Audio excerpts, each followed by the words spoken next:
অপরিকল্পিত রাস্তা খোঁড়াখুঁড়িতে অতিষ্ঠ নগরবাসী।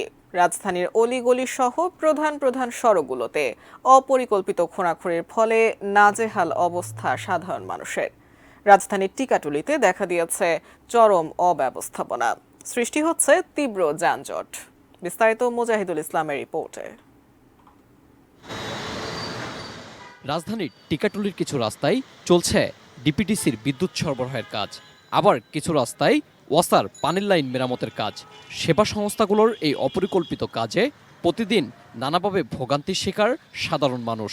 রাস্তার প্রচুর জাম, গাড়ি ঘোড়া চলতে পারতেছে না, মানুষের চলা সমস্যা হতে পারছে, ট্রাফিকরাও রাস্তাঘাট নিয়ন্ত্রণ করতে পারতেছে না। উন্নয়ন করতে গিয়ে জায়গায় এমন কোনো অলি গলি মেন রোড বাদ নাই যে কবর, শুধু কবর আর কবর। কইরা করে খুঁজা খুঁজা বাস উদা হয়ে যেতেছে। রুগী হাসপাতালে যাবে, অ্যাম্বুলেন্সের ভিতরেই মরে যাচ্ছে। এই যানজটের কারণে তো বাচ্চাদের আমরা টাইম মতো স্কুল নিতে পারছি না। রাস্তার দুপাশে খোঁড়াখুঁড়িতে বিপাকে বাসের চালকরাও। সংস্কার উদ্যোগের আগে যে সকল বাস চলাচল করত দিনে 4 বার, তা এখন কমে দাঁড়িয়েছে 3 বারে। তীব্র যানজটে কমে এসেছে যাত্রী সংখ্যাও।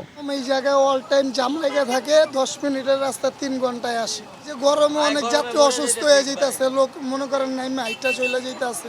এক পাশে যদি কাটতো তাহলে অনেক সহজ হতো, দুই পাশে বিরক্তকর ব্যাপার স্যাপার। বিপর্যস্ত সড়কে দায়িত্ব সামলাতে হিমশিম খাচ্ছেন ট্রাফিক পুলিশও। সড়কে এই বেহাল অবস্থায় বাড়তি দায়িত্ব পালন করেও মিলছে না সুফল। অসহ্য গরম, সবকিছু মিলে আমাদের একটু বাড়তি চ্যালেঞ্জ নিতেই হচ্ছে। কাটা রাস্তাগুলোর জন্য কিছুটা সংকীর্ণ। দেন অফিস টাইমটা যখন শেষ হয় তখন রাস্তায় ট্রাফিকের সংখ্যাটাও বেড়ে যায়। সকালবেলা যখন স্কুলমুখী ছেলেমেয়েরা থাকে তখন একটা বাড়তি চাপ যুক্ত হয়। কাজের ধীরগতি নিয়ে ঠিকাদার প্রতিষ্ঠানের প্রতি দায় চাপালেন ঢাকা দক্ষিণ সিটি কর্পোরেশনের ৩৯ নম্বর ওয়ার্ড কমিশনার রকনউদ্দিন আহমেদ। দায়িত্বে থাকা প্রতিষ্ঠানগুলো নিরবিচ্ছিন্ন কাজ করলে ভোগান্তি কমবে বলে আশা তার। Mujahidul Islam, ATN news, Dhaka.